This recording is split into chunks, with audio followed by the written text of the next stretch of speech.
On est bon? Pas encore, attends. Dans la paracha de Ki Tetse, il y a un paragraphe qui est très très curieux, que les gens ne connaissent pas. Dibra Torah Kneged le Shonara. La Torah nous a La Torah nous a appris comment gérer son Yetzera. De quoi on parle? Au début de la paracha, l'Am Israël part en guerre. Nous savons que lorsqu'on part en guerre, ceux qui ont lu la Marseillaise, ils savent qu'ils viennent jusque dans nos bras égorger nos fils et nos compagnes. Les guerres, c'est quelque chose de très cruel. Et les soldats qui gagnent la guerre, ils rentrent, ils massacrent, ils pillent, ils volent, ils tuent, ils font tout ce qu'ils veulent. Tout est moutard. Si on a gagné la guerre, tant pis pour l'autre. Il aurait fait la même chose si lui avait gagné. Donc si on a gagné, on leur fait tout ce qu'on veut. Et donc, Khalia, il prenait aussi toutes les femmes, il faisait avec toutes les bêtises qu'il voulait. Dans l'Am Israël, on ne peut pas faire des choses pareilles. On a le droit de gagner des guerres, mais il faut savoir se conduire. Mais l'Yetzera est très fort. Bonhomme, il a gagné la guerre, il peut tout prendre, il prend, il tire. Et puis il trouve une femme qui est très belle. Et l'Yetzera, il dit, alors prends-la, on a gagné la guerre. La Torah nous dit, attends. Raïta, il fait Torah. Tu vas dans la guerre, tu vois une femme, Rachak Tabas, et là je la veux. La Karta Raïcha, je la prends comme femme, viens. La Torah nous dirait doucement. Qu'est-ce qu'on fait? On ne peut pas lui interdire. Si on va lui interdire, il va le faire sourd. Alors il faut lui dire, Dibra Torah Kneged Seara, qu'est-ce qu'on dit? Calme-toi. Tu prends cette fille, tu l'amènes chez toi. D'abord tu lui rases la tête. Une femme sans cheveux, c'est déjà, tu as enlevé les 3/4 du Yetzera. La boule à zéro, c'est pas beau. Après tu lui enlèves tout le rouge qu'elle a sur les ongles, tu laisses pousser ses ongles pendant 1 mois, qu'elle a l'air d'une sorcière. Tu lui enlèves les beaux habits et tu lui mets un habit de semaine de servante, tout simple. Tu l'as fait asseoir dans un coin de la maison, qu'elle pleure un petit peu sa situation de prisonnière. Je ne verrai plus jamais mon papa et ma maman qui ont été massacrés. Qu'elle pleure dans un coin. Si après 1 mois, tu la voudras, après tu pourras la prendre. Tu la garderas. C'est-à-dire un homme, il a ici un Yetzera très fort. Il a déjà une femme et des enfants, une bonne femme juive, là tu veux prendre cette goya, on va la convertir, on va l'obliger. Servante, on va la convertir.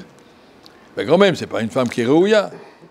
Mais on ne peut pas s'opposer. La Torah nous a dit, si tu ne peux pas t'opposer, au moins tu dois apprendre à gérer. Prendre un exemple. Pour nous, la même chose qu'on apprend là. Imaginez un barreau, il est fou de football. Il y a l'OM contre le PSG, et puis il y en a un des deux qui va gagner. Je ne sais pas lequel, je suis obligé de voir ça, mais c'est au milieu du chiour. Qu'est-ce que je fais? Alors qu'est-ce qu'on fait? Tu dis à quelqu'un d'enregistrer, et j'attends 3 jours, mais tu me diras le résultat d'avance, ils ont gagné 3-0, je ne sais pas lequel, ouais. Et tu mets ça, 3 jours tu ne regardes pas, dans 3 jours tu iras le regarder. Ça aura beaucoup moins d'intérêt. Ça va, tu l'as vu, il a gagné, c'est bien. Arriver à dévaloriser la chose. Tellement intéressant. Tu prends cette femme, tu la mets au coin de ta maison, dans un coin, tu la laisses pendant 1 mois à pourrir et à montrer ce qu'elle est rien du tout. Et la même chose, tu prends ton match, tu le mets en réserve. Dans 1 mois, je regarderai, je sais déjà d'avance qui a gagné, qui c'est qui a mis les buts.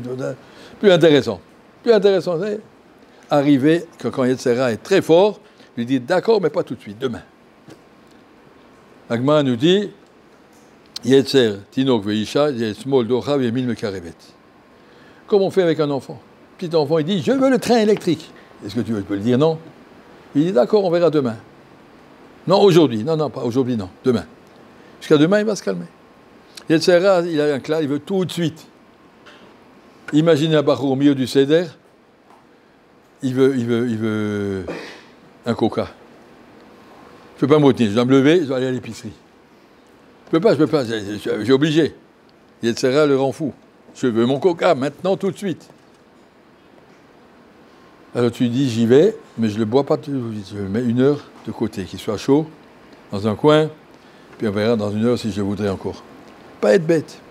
Arriver à temporiser. Comprenez. Comme la Torah nous a dit avec ces dieux Fatoar. On ne peut pas dire que non, tu es une fois Bélissour. On va te dire oui, mais apprends à gérer. Quand quelque chose que Yetzera il veut, C'est pas assourd, puisque cette femme elle va se convertir. C'est pas assourd, mais c'est pas bien pour toi. Tu as déjà une femme juive, elle est bien, tes enfants sont bien. Qu'est-ce que tu as besoin de prendre cette femme à la maison? Pourquoi faire? Pour ton Yetzer Hara, alors calme-le. Tout ce qu'on peut temporiser, un bonhomme veut absolument lire un livre, ça l'intéresse. Supposons qu'il n'y a pas de saleté dans le livre.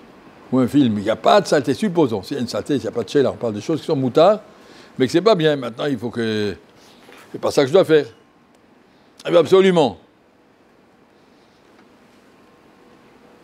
Tu le mets de côté, on verra dans un mois. Tu peux déjà lire la fin du livre, comme ça tu sais déjà comment que ça finit. C'est déjà plus intéressant de commencer le début.